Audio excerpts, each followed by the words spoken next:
لأن بسم الله الرحمن الرحيم. شكرا سي محمد عن فاس نيوز وراسي في 24.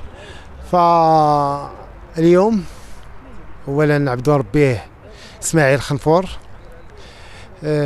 رئيس الجمعية الوطنية للدفاع عن حقوق الإنسان بالمغرب فرع إقليمي بالحاجب. اليوم نحن أمام معضلة اجتماعية،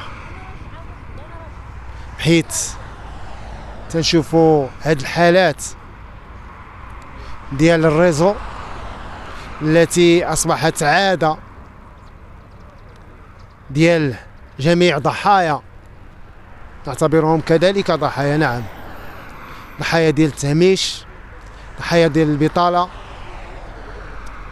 وضحايا ديال الوعود الكاذبة. اليوم عندنا جوج ديال النماذج ديال الوعود الكاذبة ديال السياسيين ديال المنتخبين اللي استغلوا بعض الشباب خلال فترات ديال الانتخابات باش يوصلوا للكراسي ديالهم، فكانت النتيجة هي التي أمامنا اليوم. فالمشاكل تيديروها السياسيين وتتحصل فيها الدولة،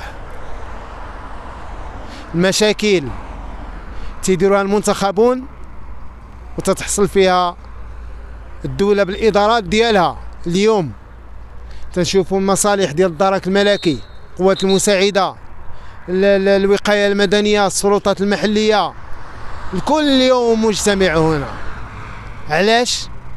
من أجل أولا تأمين الحياة ديال هاد الناس اللي طالعين هنا في هذا البوطو،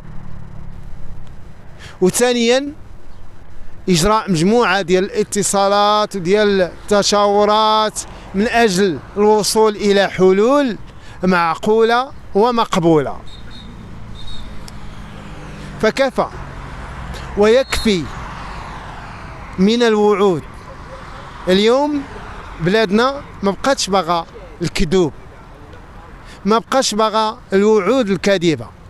عندك حاجة عندك، ما عندكش راه ما عندكش.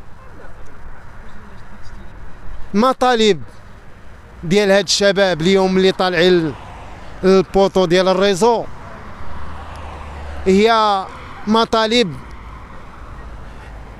صراحة نحشمو نقولوها،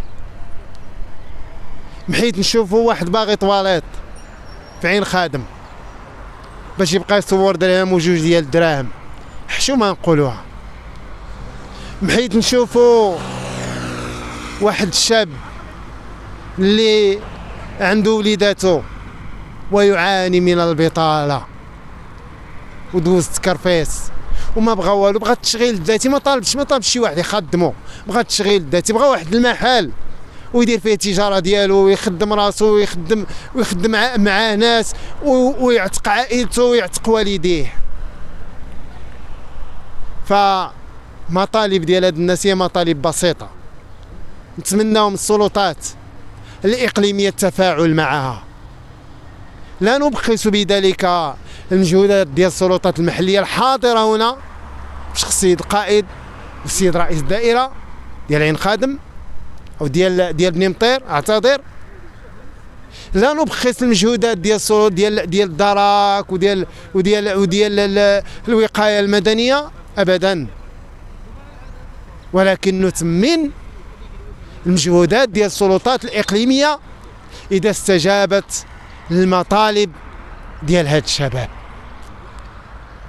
فأملهم في السيد العامل أنه يستجب للنداء ديالهم. حقيقة كما تيقولوا هما ما لم يقدموا على هذا الإجراء وعلى هذه الخطوة إلا بعد ما تسدات الأبواب أمامهم، إلا بعد ما مروا ووصلوا للمرحلة ديال اليأس. فنتمناو صادقين كجمعية وطنية للدفاع عن حقوق الإنسان في المغرب، كمواطنين كفاعلين، أن يكون واحد الحس إنساني في التعامل مع القضية ديال هاد الشباب. شكرا سي محمد.